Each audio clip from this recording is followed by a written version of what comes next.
Jain பீப்புளோடைய eating timings பற்றி உங்களுக்கு தெரியுமா? அவங்க வந்து சன்ரைஸ்க்கு முன்னாடி சாப்பிட மாட்டாங்க, அதே மாதிரி சன்செட்டுக்கு அப்புறம் வந்து சாப்பிட மாட்டாங்க.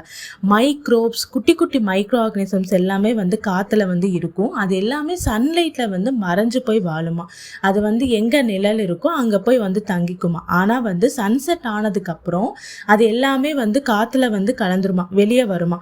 வெளியே வரும்போது அப்போ சன்செட்டுக்கு அப்புறம் நம்ம வந்து ஏதாச்சும் சமைச்சோம் அப்படின்னா அந்த காற்றுல இருக்க அந்த மைக்ரோப்ஸ் எல்லாமே வந்து நம்ம சமைக்கிற உணவில் வந்து வந்துடும். ஏன்னா நம்ம கண்ணால் வந்து நம்மளால் பார்க்க முடியாது இல்லையா, அப்படி குட்டி குட்டியாக இருக்கனால அது வந்து நம்ம சமைக்கும் போது அதில் வந்துருமா அந்த ஃபுட்டில்.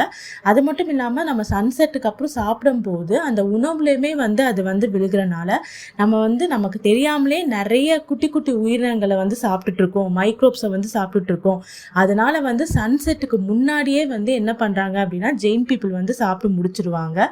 பேசிக்காக வந்து பார்த்தோம் அப்படின்னா நம்ம சன்செட்டுக்கு முன்னாடியே வந்து நம்ம டின்னரை கம்ப்ளீட் பண்ணிட்டோம் அப்படின்னா அது உடம்புக்கு ரொம்ப ரொம்ப நல்லது.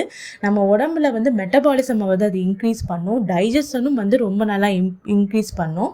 ஜெயின் பீப்புள் பார்த்தீங்க அப்படின்னா ஃபில்டர் வாட்டர் தான் வந்து குடிப்பாங்க. ஏன்னா தண்ணியை வந்து நம்ம வந்து பாயில் பண்ணாமல் குடிக்கும்போது அதில் நிறைய மைக்ரோ ஆர்கனிசம்ஸ் வந்து இருக்கும். தெரியாமல் அதை கூட நம்ம சாப்பிடக்கூடாது, குடிச்சிடக்கூடாதுங்கிறதுக்காக அவங்க வந்து தண்ணியை நல்லா ஃபில்டர் பண்ணி கொதிக்க வச்சு அதுக்கப்புறம் தான் வந்து குடிப்பாங்களாம். இந்த மாதிரி நிறைய இன்ட்ரெஸ்டிங்கான விஷயங்களை தெரிஞ்சுக்க என்னோட சேனலை சப்ஸ்கிரைப் பண்ணுங்கள். இந்த வீடியோ உங்களுக்கு பிடிச்சிருந்தா லைக் பண்ணுங்கள், கமெண்ட் பண்ணுங்கள், சப்ஸ்கிரைப் பண்ணுங்கள்.